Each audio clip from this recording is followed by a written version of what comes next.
ہمیں brigadier retire Rashid ولی صاحب بھی جوائن کر چکے ہیں, انہیں بھی شامل گفتگو کرتے ہیں. Thank you so much for your time sir.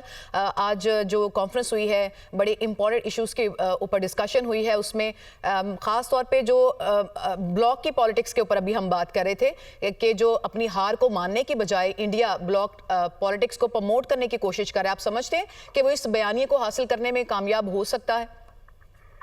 نہیں, میرا نہیں خیال کہ دنیا ابھی کافی تبدیل ہو چکی ہے. اس نے برکس میں کوشش کی, اعلامیہ پاکستان کے خلاف جاری نہیں کروا سکا. کوارڈ میں کوشش کی, وہاں تو انہوں نے پہلگام کا ذکر کیا, پاکستان کا کوئی ذکر نہیں کیا.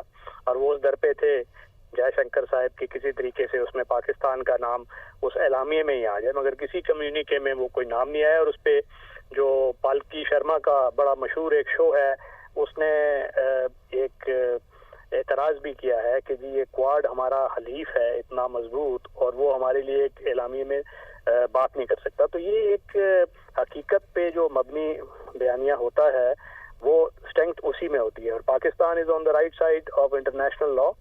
خطے میں جو تصویراتی منظرنامہ بن رہا ہے سلامتی کے حوالے سے, پاکستان نے اس میں بڑا مثبت کردار ادا کیا ہے, پاک بھارت جنگ میں بھی, اور یہ جو اسرائیل اور ایران کی جنگ تھی اس میں بھی انٹرنیشنل لا کی رائٹ سائڈ پہ پاکستان رہا ہے.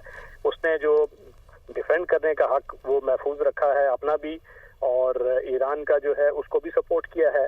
تو یہ پھر آپ کا اسٹیچر جو مورلی اور انٹرنیشنل لا کے پوائنٹ آف ویو سے وہ آپ کا اسٹاک رائز ہو جاتا ہے, تو لوگ آپ کو سیریسلی لیتے ہیں.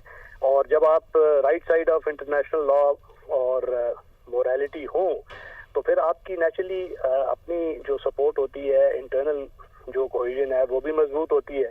اس کو دیکھ کے بھارت جیسے جو ممالک ہیں وہ مزید بوکھلا ہوتے ہیں, اور اس میں وہ ٹی ٹی پی, فتنۃ الخوارج اور فتنۃ الہندوستان, یہ دونوں اس کو وہ سپورٹ کر رہے ہیں. اور وہ ایک کنونشنل جنگ میں ہزیمت اٹھانے کے بعد اس وقت انہوں نے ری ڈبل کر دیے ایفرٹس کہ اس کو کسی طریقے سے پاکستان کو. جی بالکل, آپ نے درست فرمایا کہ اس کو پالیسی ٹول کے طور پہ پراکسیز کو استعمال کر رہا ہے, جیسا کہ D G I S P R کی جانب سے ہم نے ایک امپورٹنٹ انٹرویو میں بھی یہ گفتگو سنی.